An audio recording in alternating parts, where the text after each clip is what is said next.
Bueno, entonces, muy buenos días a todos. De verdad, gracias Buenos por días. acompañarnos el día de hoy. Tenemos el gusto de estar con Diana y con María, quienes van a ser dos de nuestras keynote speakers en el Congreso en Barranquilla ya. No, es en Medellín, ya me estoy confundiendo. Para Barranquilla voy en unas horas, por eso me confundí. En Medellín, del 25 al 27 de junio, tienen 2 días para enviar sus documentos quienes no los hayan enviado. Em, el tema del Congreso en Medellín es casos de enseñanza y liderazgo femenino.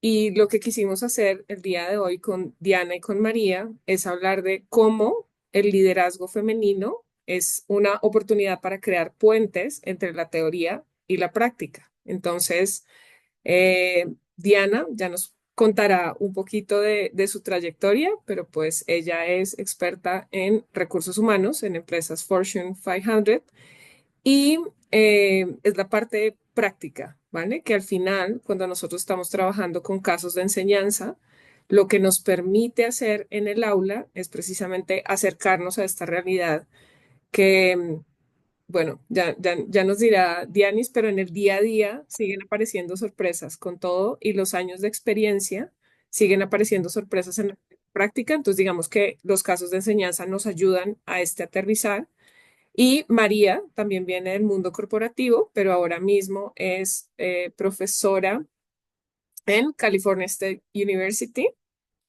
en Channel Island. Y María, ustedes saben que ALAC, la Asociación Latinoamericana de Casos, es el capítulo para América Latina de la NACRA, que es la North American Case Research Association. Entonces, María ha estado como muy involucrada en NACRA y pues también nos contará un poquito de todas las iniciativas que se están haciendo en todo este tema de liderazgo femenino. Entonces, pues muy contentas de verdad de que nos acompañen ustedes. Muchas gracias por su participación. Vamos a estar con Diana, con María y al final vamos a dar un espacio para preguntas. Sin embargo, si en medio de lo que ellas nos van a comentar surgen preguntas específicas, no duden en escribirlas en el chat y yo me encargaré de hacerlas en el momento preciso, ¿vale? Entonces, muchas gracias. Diana, María, el escenario es todo de ustedes y bienvenidas. No quiero no obviar.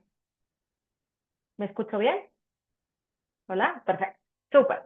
Oigan, pues buenos días a todos. Gracias por estar acá. Estoy súper honrada y súper agradecida por la invitación. Es la primera vez que estoy ante un foro de docentes y estoy hasta nerviosa, gente, de que eh, estar ante gente que sabe tanto y que verdaderamente admiro mucho su vocación. Así que quiero darles hoy una probadita rápida de lo que vamos a platicar en Colombia, justo, que nos vamos a ver pronto en junio. Denme 2 segunditos para ponerles un par de slides. Perfecto. La charla tiene que ver con liderazgo femenino y déjenme arrancar un poco que a veces desde el liderazgo y desde ser mujeres nos exigimos muchísimo. Este nivel de exigencia con uno mismo cada vez es más alto. Hace unos días estaba viendo estos memes que decía, una mujer tiene que trabajar sin parecer que está trabajando, tener hijos pero parecer que está fit, tener esposo pero que todo esté bien, ¿no? Entonces, de alguna manera, el nivel de exigencia en una mujer ejecutiva cada vez está siendo mucho más pesado, digamos, y hoy para ustedes que hacen casos y que aterrizan un montón de cosas que pasan desde el otro lado corporativo, me es necesario que también ustedes entiendan lo que pasa del otro lado. Si bien Lore decía que hay unas cosas que todavía me sorprenden, les juro que todavía el año pasado hubo cosas que dije, wow, no puede ser que todavía esto esté sucediendo en en las corporaciones. Entonces, bueno, les platico rápido, yo soy Diana Saucedo, Em, Tengo dos hijos, un marido, un perro, y tengo más de 22 años haciendo recursos humanos. Mi última posición, estuve liderando reclutamiento, capacitación y planeación de talento.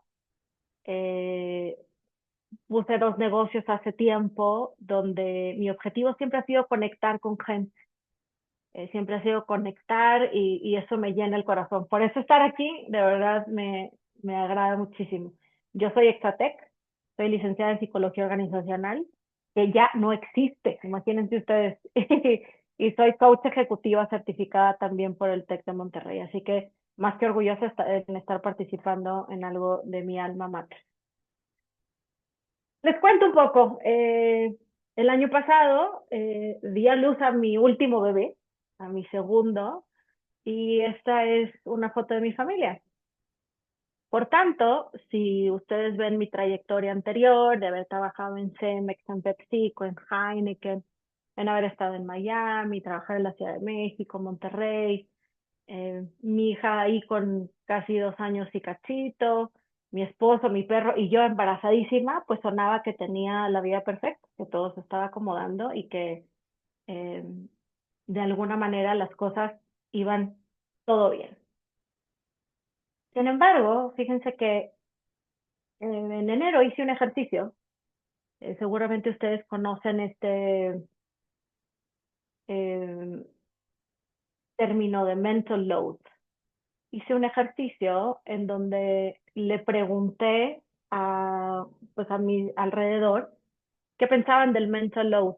Yo me senté a bajar de mi cabeza todo lo que estaba pensando, necesitando, eh, resolver, hacer, cerrar, citas, lo que sea, todo lo que estuviera en mi cabeza, y yo hice una lista de 69 cosas que estaba en mi cabeza. Entonces, como ejecutiva, mientras estaba trabajando y mientras tenía mis hijos, tenía todavía esas 69 cosas en mi cabeza. Por tanto, mi nivel de estrés era súper alto, pero súper, súper alto. Ese es el resultado rápido de una encuesta así muy rapidísima con la gente a mi alrededor. Y esto es el mental load, es decir, todas las cosas que tenemos en mente que se tienen que resolver y que me quitan el sueño, que a veces estoy haciendo una cosa o enfocada y de repente, ¡ah!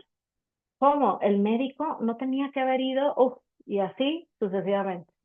Entonces, esto es más o menos un picture de lo que una mente femenina puede tener y ejecutiva también puede tener dentro de su, de su cabeza. Y fíjense también lo que me pasaba, aunque todo estaba perfecto, mis días eran muy complejos. Yo tenía que estar en 2 o 3 lugares al mismo tiempo, por ejemplo, de este lado, se me traslapaban muchísimas sesiones y a veces, que no lo pude lograr tener acá, a veces tenía sesiones cada 30 minutos, desde las 9 de la mañana hasta las 6 de la tarde. Entonces, oigan, pues ya después de la comida yo ya no sabía, ya llegaba cualquier persona y le decía yo, pero ¿a qué venías tú? Cuéntame, porque ya estoy perdida, ¿no? Entonces, pues todo empezó puede decir a quebrarse un poco, ¿no? Porque mi nivel de estrés me llevó a un cansancio extremo, sin duda. Mis hábitos no me ayudaban tampoco. Eh, y déjenme les digo algunos hábitos, porque de repente podemos decir que somos muy productivos porque tengo el celular siempre disponible, porque aunque estoy en vacaciones, estoy atenta, ¿no? Yo trabajaba en vacaciones, en mi trabajo estaba eh, de todo el día disponible, ¿no? Atenta a recibir mensajes, trabajando hasta tarde, el ejercicio, amigos, ni hablar, o sea, ni hablemos de eso porque no había ni tiempo ni para pensarlo. Eh, Consumía mucha cafeína, no comía, no cenaba, dormía lo que podía, no tomaba decisiones para dejar ir a gente de mi equipo, estaba tomando más proyectos de los que necesitaba. Tenía este síndrome del caregiver, que nos pasa tanto a médicos, docentes, gente de recursos humanos, gente de enfermería, en donde nosotros siempre estamos disponibles para el otro, siempre tenemos, creemos que tenemos que estar sonrientes, atentos, con un poder de escucha máximo y tal. Y eso crea mucho estrés en la gente que tiene este síndrome y estas posiciones como tal. Mi estrés era evidente y las soluciones tácticas que yo quería hacer para resolver no me daba a largo plazo. Esta foto es de marzo del año pasado, justamente. Y sin beber en esa foto, o sea, no parece que estoy conflictuada, no parece que tengo un tema, parece que todo está bien y corriendo. Y en realidad no. Para septiembre eh, del año pasado hice un hard stop. Hice un hard stop porque ya no podía con algunas situaciones que estaban sucediendo dentro de la organización.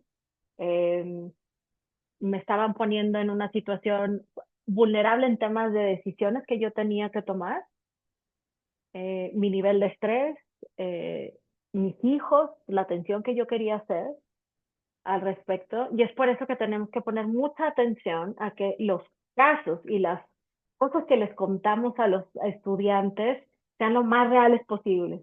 Por eso cuando hablamos de este puente, es que tenemos que decirles la realidad. Genuinamente pasan muchas cosas dentro de las organizaciones que a veces no queremos ver o que de repente es difícil de hablar. Entonces, hoy que yo estoy en un hard stop, en una pausa, lo podemos hablar y sin tapujos, pues, digámoslo así. Entonces, este hard stop me hizo a mí empezar a tomar decisiones. Y un poco de lo que vamos a ver es, bueno, aquí es verdaderamente donde empieza la historia, sin duda, pero lo que vamos a ver en Colombia es un poco cuál es la realidad de las mujeres ejecutivas actuales, de dónde venimos, de qué generación venimos, cómo tenemos que sostener muchísimo en términos de productividad, de estoy haciendo cosas, ¿no? Nuestra propia valía, eh, las cosas que suceden, tanto hombres como mujeres en un ambiente laboral actual. Y dentro de un taller que vamos a tener también allá, es un poco hablar de cuáles son las herramientas para aterrizar y transitar el burnout de la gente que tiene este trabajo de caregiver y de darse al otro. Hoy yo creo sin duda que mi propósito ha ido por un distinto lugar. Hoy quisiera acompañar a las personas en burnout a transitarlo sin tener que hacer un hard stop como el mío, porque yo sin duda tengo un privilegio de poder hacerlo por cierto tiempo, pero habemos muchas otras personas que no pueden hacerlo y que tienen que seguir trabajando, seguir haciendo cosas en organizaciones que hoy seguramente podemos ayudarlas a transitarlo de una mejor manera. Así que, mi Lore, esta es una probadita de lo que cuáles serían los temas y cosas que vamos a ver allá. Eh, Adelante, tú me cuentas. Sí, esperamos haberlos dejado antojados. Ah, antes de hacer comentarios, voy a dar paso a María. Muchas gracias, Diana. Creo que al final, creo que todos los que trabajamos en el tech, algo hemos visto de burnout, solamente que, Ujú. qué bueno, es un tema que al final cuando uno es tan apasionado como en lo que hace, ¿no? Dice, ah, esto es parte de, pero pues también hay que ser consciente de qué tanto Se es parte. normaliza. Sí, Correcto. Excelente. definitivamente. Entonces, bueno, muchas gracias. Y Gracias. María, Sí, muchísimas gracias y un honor conocerles a todos ahora en línea, pero espero conocerles face to face a todos en Medellín, si Dios quiere, durante el Congreso. Gracias, Lorena, por la invitación y a Diana por contarnos su experiencia. Y mi primera reflexión de lo que he oído es que tengo que escribir un caso sobre tu experiencia para mis clases. Yo les cuento un poquito rápido porque me estoy interesada en escuchar también sus perspectivas y para mí lo que estamos creando es un espacio de reflexión que aquí en Estados Unidos empezó con el mes, porque en marzo se declaró el mes de la historia de la mujer. Entonces tuvimos el 8 de marzo, que es el Día Internacional de la Mujer Trabajadora, organizamos un par de eventos en mi universidad y hubo mucha reflexión sobre la evolución histórica de los derechos de la mujer. Y yo creo que no se puede hablar de liderazgo femenino sin hablar de los pasos que hemos ido dando o han ido dando nuestras predecesoras, ¿no? Estamos hablando de la lucha histórica por la igualdad en distintos ámbitos. Igualdad en el plano laboral, en el plano político, por supuesto, igualdad salarial, la lucha contra violencia de género, la eliminación de la brecha de género. No conozco la historia o la realidad de sus respectivos países, pero en España, por ejemplo, estamos celebrando el fin de la dictadura de Franco, fue en el año 75, y las mujeres hace 50 años necesitaban lo que se llama una licencia marital para poder conseguir el pasaporte, para poder abrir una cuenta bancaria. Entonces, hablar ahora en el 2025 de liderazgo femenino sin recordar dónde estaban los derechos de las mujeres hace esos 50 años. Incluso en Estados Unidos, yo esto lo aprendí la semana pasada, hasta el año 74 una mujer no podía abrir o conseguir una tarjeta de crédito sin la autorización de su marido, ¿no? Estamos hablando de Estados Unidos. Entonces, les pongo digamos, contexto histórico para decir, sí, vamos a hablar ahora de algo femenino, pero ha habido una lucha histórica, especialmente en los últimos 100 años, para poder empezar a hablar de condiciones de igualdad. Entonces, tengo un par de slides porque, Diana, tú has preparado mucho y muy bien y yo les quiero enseñar ni siquiera un poquito la patita para que nos conozcamos en Colombia. Pero contabas tú tu viaje y yo mi viaje ha sido, espero que estén viendo una slide, ¿sí? ¿Están bien? La Sí, la estamos viendo bien, pero Gracias, estoy con varias pantallas y llevo una temporada sin dar clases online, con lo cual he perdido ritmo entre las tres pantallas que tengo abierta. No, pero es reflexionando al hilo de lo que ha dicho Diana, yo me hice académica, digamos, en segunda etapa, que llaman aquí los americanos, ¿no? Porque en España crecí, fui a la carrera, estudié derecho sin querer nunca abogada.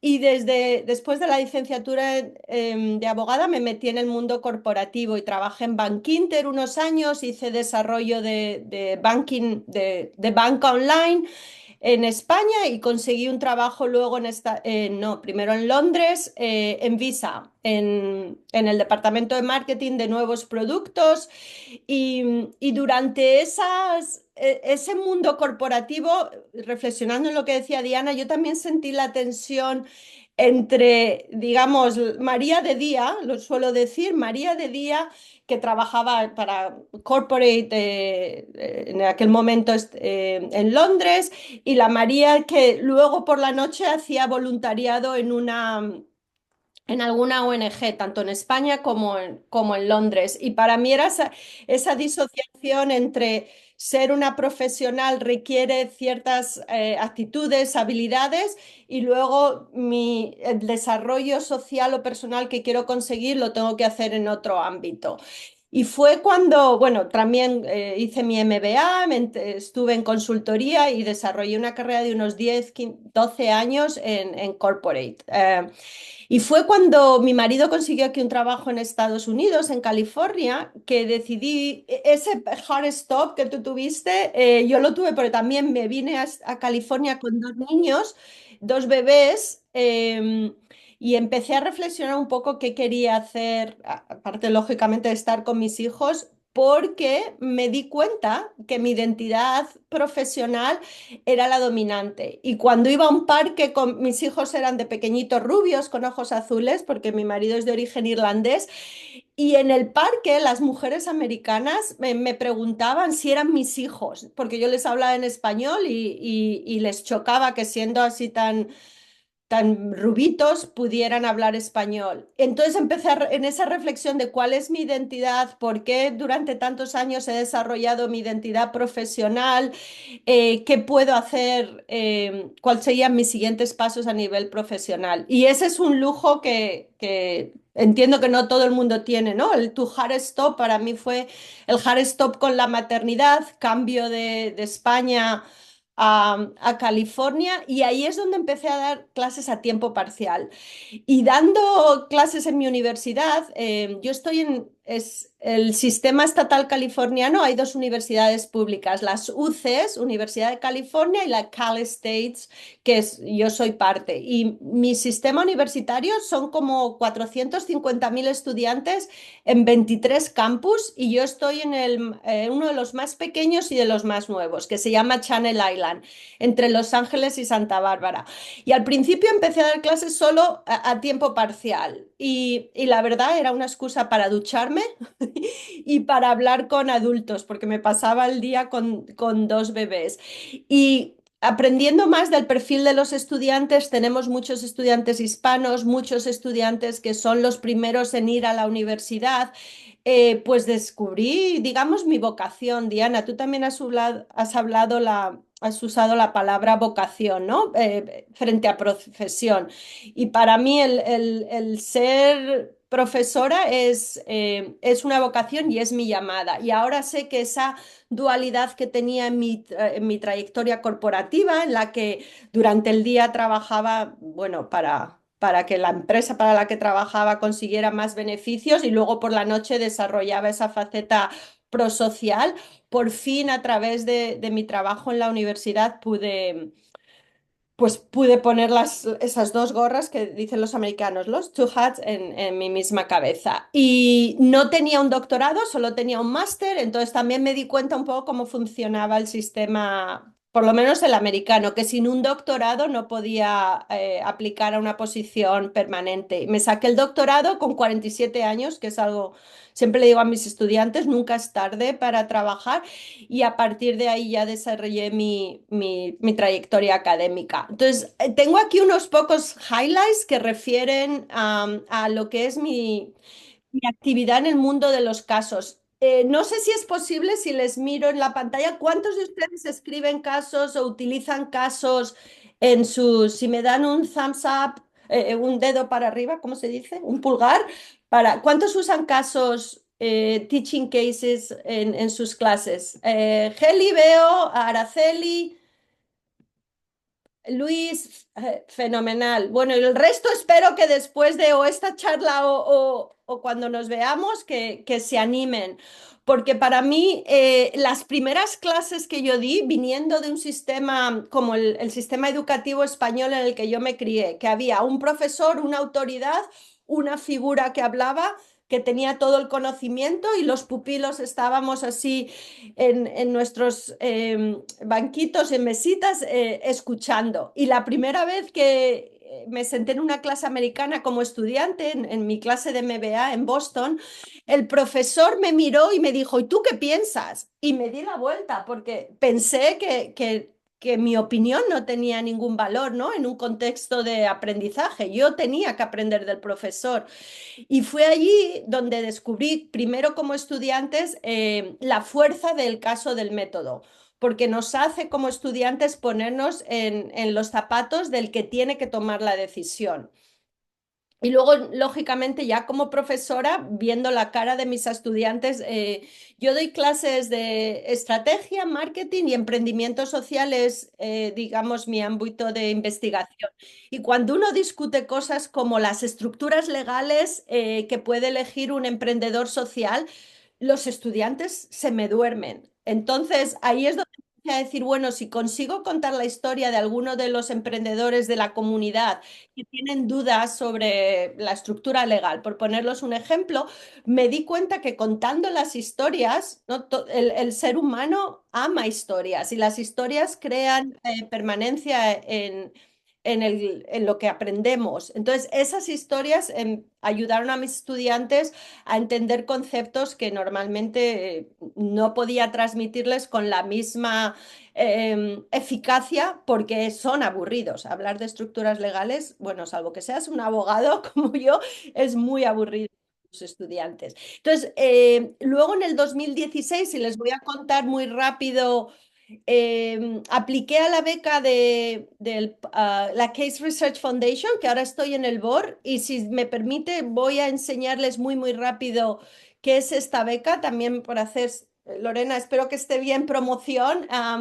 Esta beca es para estudiantes de doctorado y profesores universitarios en los primeros 3 años de su actividad docente, y esta beca les permite venir a la conferencia NACRA, de North America Case Research Association, que mencionaba Lorena, que está conectada con ALAC. Esta conferencia es en octubre. Este año casualmente viene aquí a California, a Newport Beach, y lo que hacemos es a los fellows, a los seleccionados, les damos todo un día de talleres donde les explicamos qué es el caso del método, cómo se escribe un teaching note, cómo es la docencia de un caso.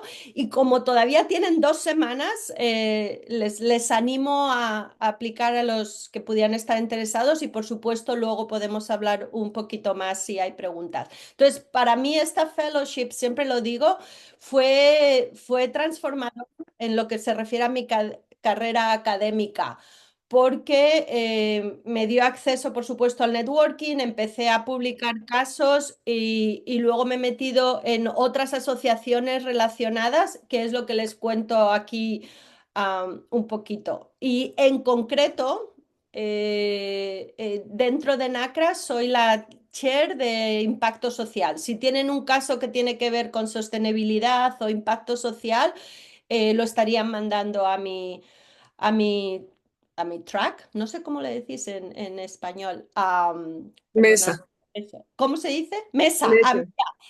Y la fortaleza de venir con casos a NACRA, muy similar a lo que hacéis en ALAC, es la idea que te sientas en esa mesa y todo el mundo ha leído tu caso, porque nos damos un mes de revisión del caso antes de ir al Congreso. Entonces llegas al Congreso y todo el mundo ha leído tu caso, y el nivel de retroalimentación es muy específico. Yo en otras conferencias presento casos, pongo 4 slides, pero nadie ha leído el documento. Entonces es una retroalimentación muy, muy superficial. Am, no sé si es, Lorena, ¿puedo preguntar si hay preguntas para no sobre el Case Research Foundation, el fellowship, Sí, claro, por supuesto. para no y ahora me meto con liderazgo. Preguntas, les tengo en otra pantalla. Oh, María, mi pregunta iba básicamente a la beca de la que hablaste. Tú Sí, hablaste de que tienes que estar en el doctorado para tener acceso a la beca o cualquier persona se puede postular. a la beca tienes que ser o estudiante de doctorado o profesor en los 3 primeros años de carrera. De carrera, o sea, de De posgrado no se carrera puede. docente, sí. ¿Sabes cómo? Pero Sí, sí. sí, yo soy soy la directora del Centro de Liderazgo, pero también soy profesora en posgrado, básicamente, y en pregrado en en 4 primeros semestres. No, entonces aplicaría para esa beca. No, si te puedo preguntar, ¿cuántos años llevas de docencia, Heli? 30. No, no, no, no, no, Ya no. no. Si quitamos el cero, 3, no.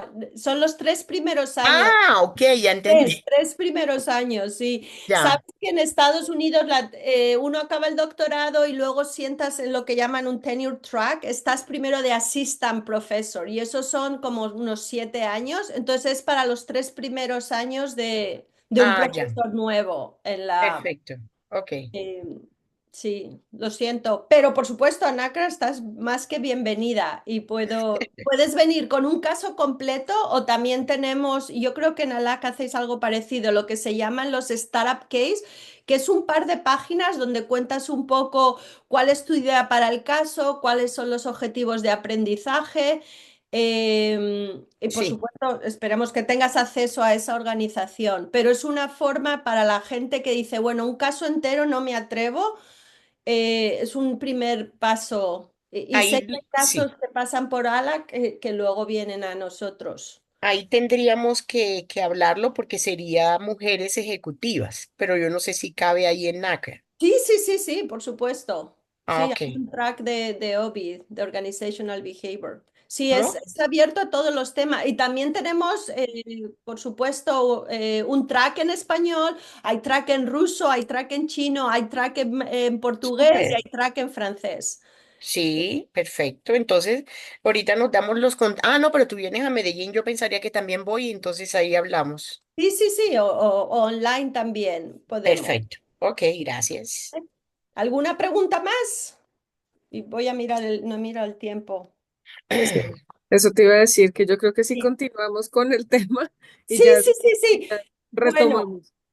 les traigo de nuevo esa reflexión que hablar de liderazgo femenino en nuestros puestos de trabajo a mí me da miedo sin entender ese contexto histórico del que les hablaba y preparándome para aquí y por supuesto para el keynote he encontrado cosas de mi propio país donde igual la perspectiva de la mujer era esta, ¿no? Era ser buena esposa y nuestra identidad venía definida por nuestro rol como esposa y madre, siempre al servicio de alguien más. Entonces, uno hace un fast forward, ¿no? Y empieza a ver temas de liderazgo y está en inglés y les pido disculpas a estas transparencias también porque vienen de este informe, ¿no? McKinsey cada año publica Woman en el trabajo y llevan 10 años de recogida de datos, con lo cual se puede empezar a ver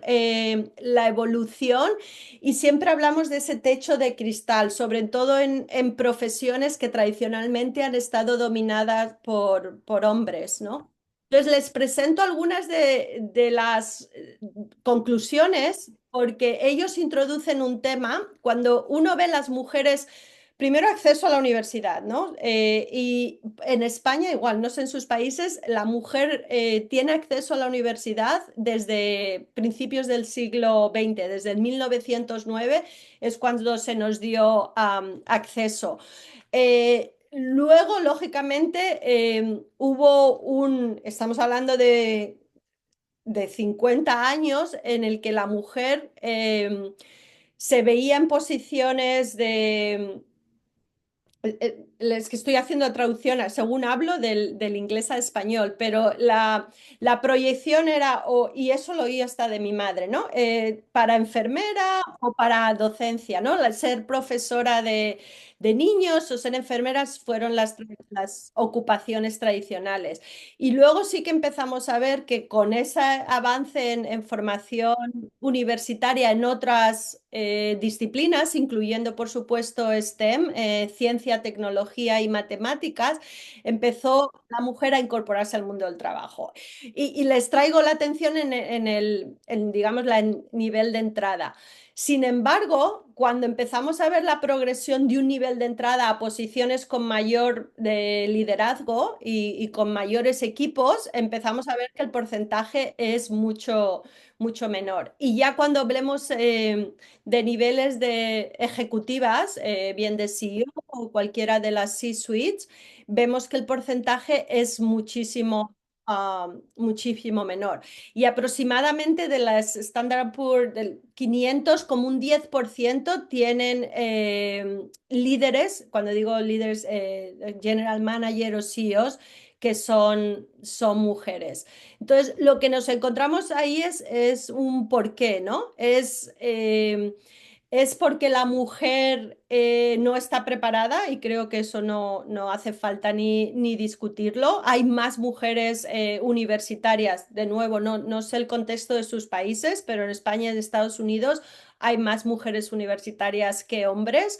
Entonces, los autores de este trabajo introdujeron la idea del peldaño roto. O sea, no se trata solo de ver ese techo de cristal que nos impide acceder a esas posiciones de liderazgo, sino que a lo largo de esta carrera tradicional en posiciones, ¿no? Desde un nivel de entrada a ser el manager, un senior manager, VP, SVP, a llegar al C-suite, hay peldaños rotos porque hay un contexto que nos dificulta. Y vuelvo a traer el comentario de Diana, y es que al final las mujeres, lo queramos o no, seguimos siendo los caretakers, las cuidadoras, y eso puede en nuestro caso hablábamos de nuestros hijos, pero me imagino que también muchas de nosotras, cuando 40, 50 años, empiezas también a ser cuidadoras de tus propios padres, ¿no? De tus mayores. Y entiendo que más en culturas como la nuestra, donde el apego a la familia es más acentuado. Entonces, ese rol de ser caretakers por abajo, ¿no? Y nos llaman la generación sándwich y por hijos, es muchas veces la que está limitando el acceso a posiciones de liderazgo más arriba. Y por eso hablan de ese peldaño roto.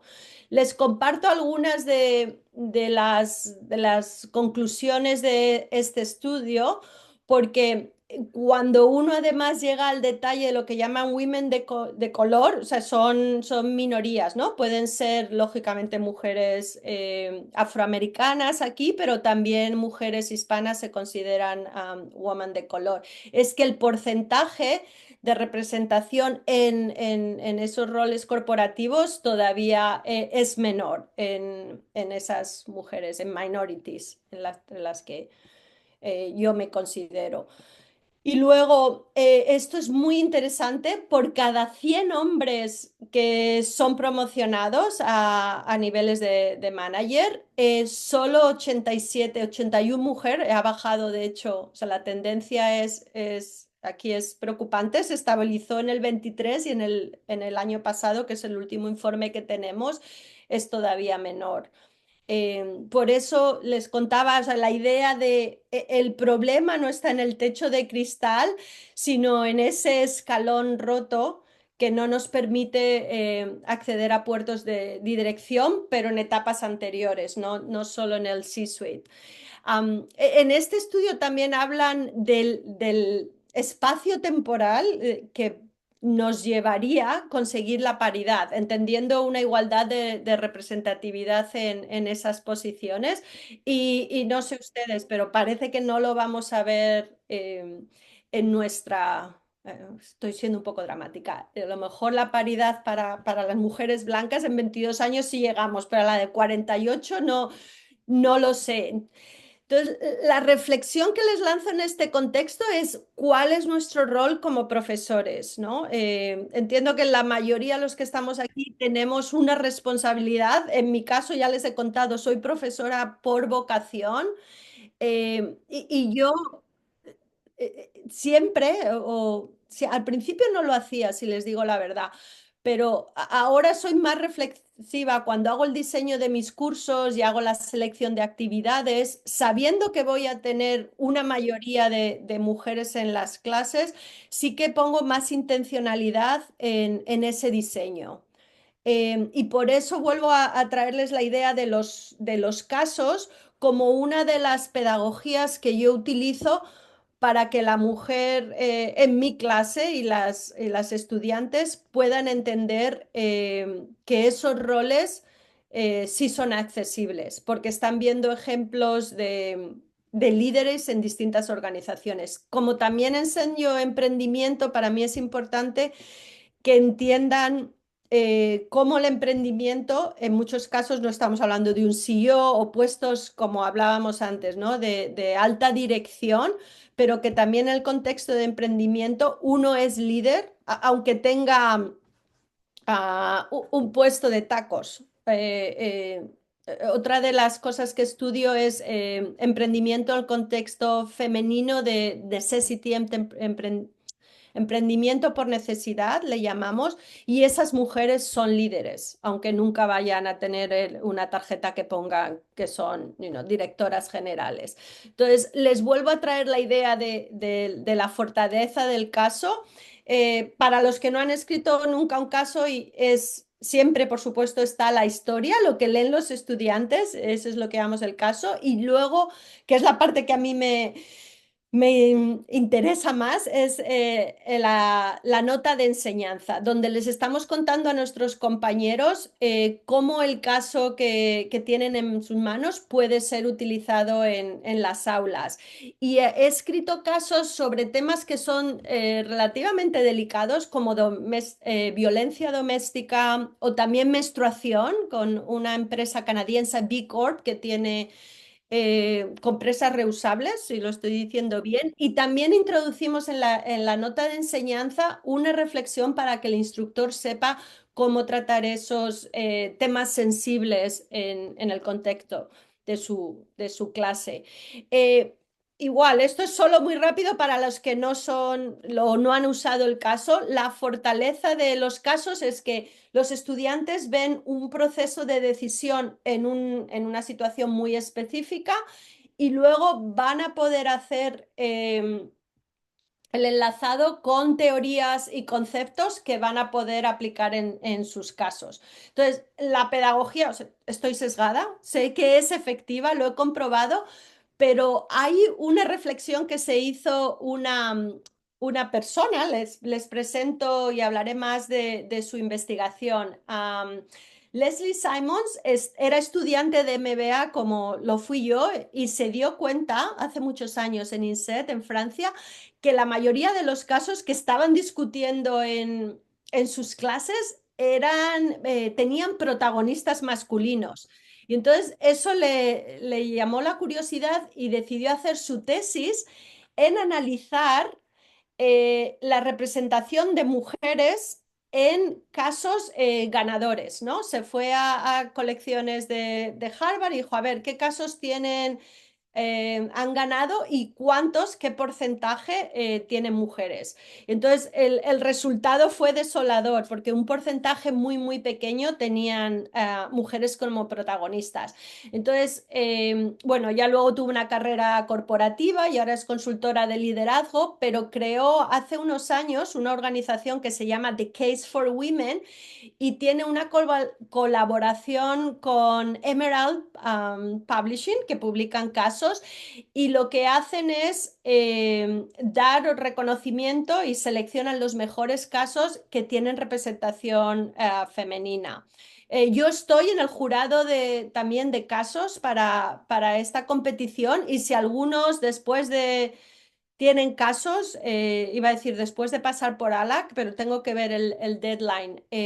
Estos lógicamente son en inglés, pero lo que buscamos son casos normalmente con mujer como protagonista, pero que no sean de las industrias tan tradicionales.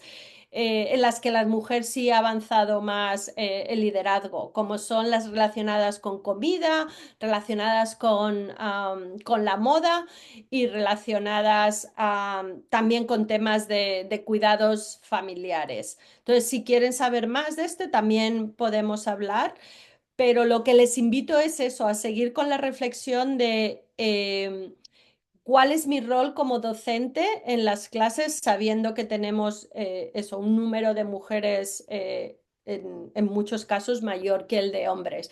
Y las mujeres se incorporan a la vida corporativa y lo hacen también en grandes números, pero algo pasa en ese peldaño roto que no les permite alcanzar puestos de dirección.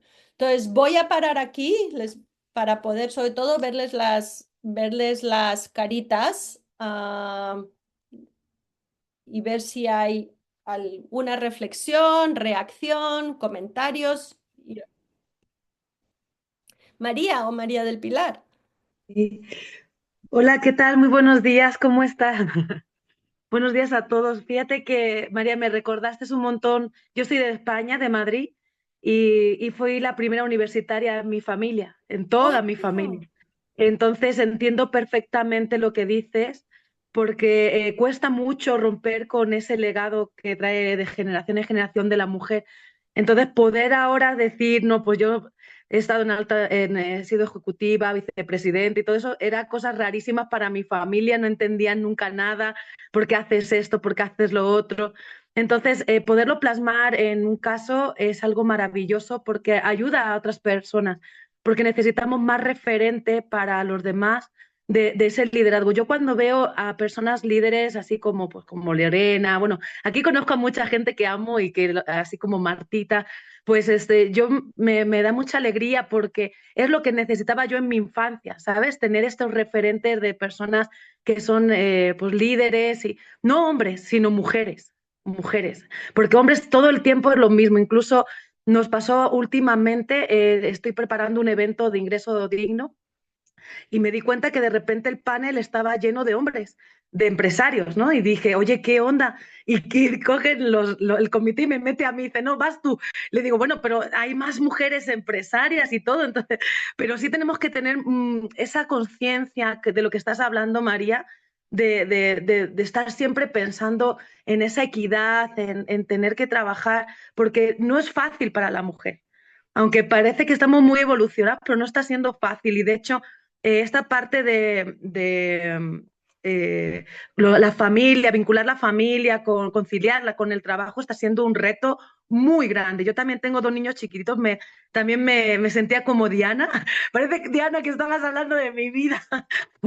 Entonces, siento mucho eso porque de repente nos entra una ansiedad y yo no quiero ser así, ¿no? Tener ese estrés, esta ansiedad, porque te bloqueas, el burnout que decía Lorena, pues igual, no tienes que estar en esto, pero también en esto, y entonces tú estás como un puzzle y eso es bonito que lo vean en los estudiantes y que lo reflexionen, porque yo no quiero que mis estudiantes, sobre todo mujeres, pues vivan eso, ¿no? Ese burnout, ese estrés, ansiedad, porque al final te estás matando y machacando. Entonces yo creo que con lo bonito que es nuestra vocación docente, lo bonito que es enseñar a otras generaciones, yo creo que los casos es el ideal. Por eso yo me enamoré de esto y dije, no, aquí hay mucha riqueza para poder hacer con ellos y enseñarles otra manera diferente de hacer las cosas. Entonces les agradezco tanto a María como a Diana, como pues a Lorena y los que hicieron este webinar, porque me llevo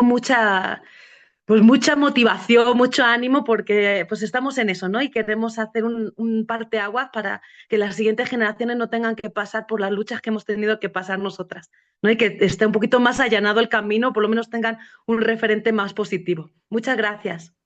Muchísimas gracias, María, por compartir y me quedo también con tu reflexión porque siempre le digo a mis estudiantes, cada camino es único, todas tenemos nuestro propio camino, pero cuando abrimos estos espacios de conversación nos damos cuenta de cuánto paralelismo tenemos entre nuestras historias, ¿no? Y yo me resisto al término esto del balance, le dicen aquí en balance, work-life balance. Que no, que eso es una patraña que nos han contado, que no hay balance, hay integración y cada uno integra como puede, porque lo contrario es una locura, no hay balance. Bueno, a lo mejor es un poco radical, pero lo hablamos en Medellín. Laura, Hola, muy buenos días desde Bogotá. Bueno, súper interesada en los temas que ustedes están dialogando. También investigadora en temas de género hace ya varios años. Bueno, aquí hay un tema interesante. Comparto mucho la experiencia anterior en ese momento en el que en lo personal decidí salirme de lo que llamamos los docentes del sector real, justamente porque me sentí abrumada y poco identificada como persona en ese momento frente a lo que significaba estar 8 horas en una oficina y a veces muchas más. Y logré tomar la decisión en ese momento de irme hacia la academia. Les estoy hablando hace 15 años aproximadamente de esa decisión, pensando también en formar familia. Hoy soy mamá de 2 niños pequeños, 15 años en la docencia, recorrí el camino, pero hoy identifico que también vivo y muchas mujeres vivimos el burnout y justamente esa saturación en ese sector en donde encontramos, en donde hicimos ese cambio, e identifico que en este sector también faltan políticas de equidad de género fuertes al interior de las instituciones.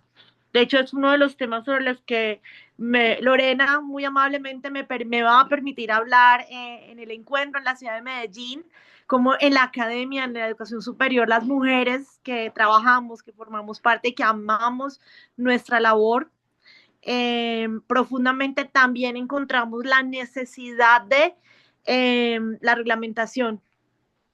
Tú hablas ustedes hablan mucho del techo de cristal, me encanta ese concepto que mencionan del peldaño.